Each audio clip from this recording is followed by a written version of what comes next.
آپ یہاں پر فضول نہیں آئے، یقین کریں کہ آپ کے آنے کا ایک خاص مقصد ہے، اور ایسا مقصد ہے کہ جو بازاروں میں، مارکیٹوں میں، بزنس میں کہیں بھی حل نہیں ہوتا، وہ مقصد اللہ کی ولی کی چوکھٹ پر حل ہوتا ہے۔ سبحان اللہ۔ آپ نے دیکھا ہوگا کہ یہ جو گویے لوگ ہوتے ہیں، جو گاتے ہیں، ان کے ہاتھوں میں ایک ساز ہوتا ہے، اور وہ جو ساز ہے، ساز کی جو تاریں ہوتی ہیں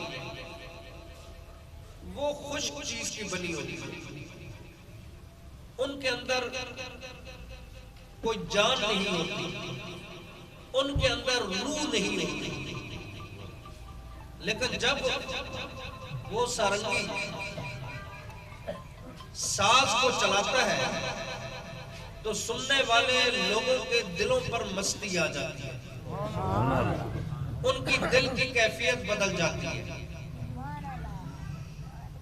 ہم لوگ جو پیر خانے پر آتے ہیں، ہم مردہ دل لے کر آتے ہیں، ہمارے دلوں کی رگوں میں جان نہیں ہوتی، روح نہیں ہوتی۔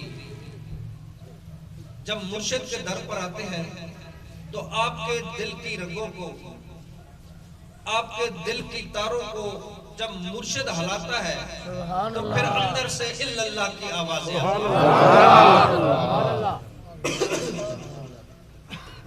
حضرت سلطان العارفین سلطان باہو رحمت اللہ علیہ کا یہ فرمان ہے کہ اگر آپ ہر وقت عبادت نہیں کر سکتے، نمازیں نہیں پڑھ سکتے، آپ فرماتے ہیں کہ نماز کے بعد، 5 نمازوں کے بعد نہیں، 1 نماز کے بعد آپ اپنی آنکھوں کو بند کر کے اپنے دل کے اوپر توجہ کر کے لا الہ الا اللہ کا ذکر کیا کریں تاکہ آپ کے دل کی رگیں زندہ ہو۔ سبحان اللہ۔ آج حضرت سلطان باہو رحمت اللہ علیہ کے عرس مبارک کی محفل میں آپ لوگ آئے ہیں۔ سلطان العارفین سخی سلطان باہو، آپ کی والدہ نے تو آپ کا نام باہو رکھا، لیکن سلطان باہو کو دربار نبوت میں یہ مقام ملا کہ خود رسول پاک نے آپ کو سلطان العارفین کا لقب دیا۔ سبحان اللہ۔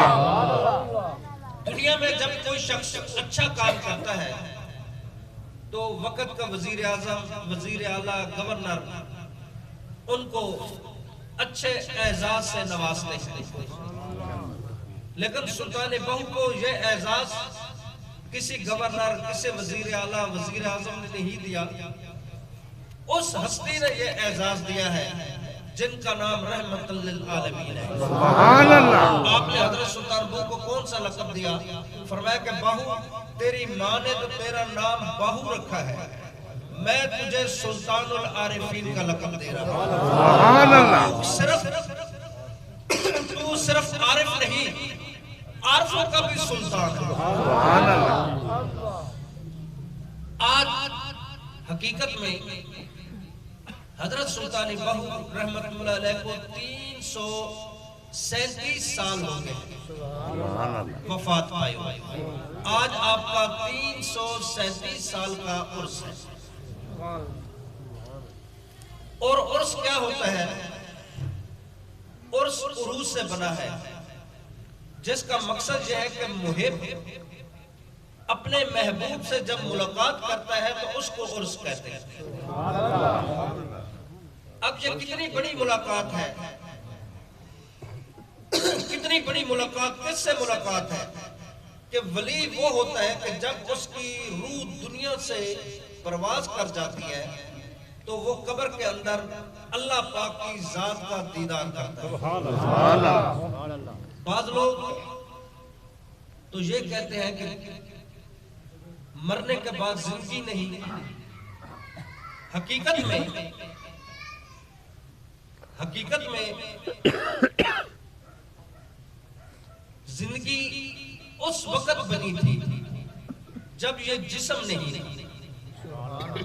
یہ وجود جس کے اندر 2 ہاتھ ہیں، 2 پاؤں ہیں، 2 آنکھیں ہیں، زبانیں ہیں، دل ہے، گردہ ہے، پھیپھڑے ہیں، جب یہ وجود نہیں بنا تھا زندگی تو اس وقت بھی تھی۔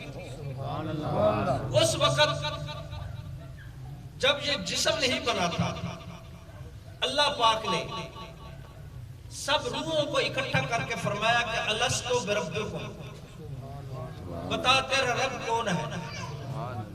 اگر اس وقت حقیقی انسان روح نہ ہوتا تو بتاؤ کون، کس نے کہا تھا قالو بلا؟ جب یہ جسم نہیں تھا اس وقت اللہ نے فرمایا کہ الستو بربکم، تو جواب کیا ملا؟ قالو بلا۔ حضرت سلطان باہو رحمۃ اللہ علیہ اپنی اس حقیقت کو اللہ تعالیٰ کی ذات کے ساتھ جو جدائی، ہجر اور فراق پیش آیا، آپ فرماتے ہیں کہ کن فیکون، جدر فرمایا اسا بھی کولو حاصل ہو، کہ وہ ازل سے جب اللہ نے فرمایا کہ کن بن جا، حضرت سلطان باہو فرماتے ہیں میں تو اللہ کے پاس تھا، لیکن بعد میں کیا ہوا؟ جب کن فیکون جدر فرمایا اسا بھی کولو حاصل ہو، پھر وہ روح آسمان سے چلی اس وجود میں آئی۔ جب وجود میں آئی تو اس نے اپنا حقیقی ملک چھوڑ دیا، اصلی علاقہ چھوڑ دیا۔ اس کی رہائش تو جنت تھی، جنت کو چھوڑ کر پھر یہ روح دنیا میں آئی۔ حضرت سلطان باہو اپنی روح کے بارے میں کیا فرماتے ہیں کہ کن فیکون جدر فرمایا اسا بھی کولو حاصل ہو، پھر جب یہ روح اندر جسم کے آئی آپ کیا فرماتے ہیں؟ آپ فرماتے ہیں کہ نفس پلیتی چکیتی اصل پلیت ناصب، فرمایا کہ لوگوں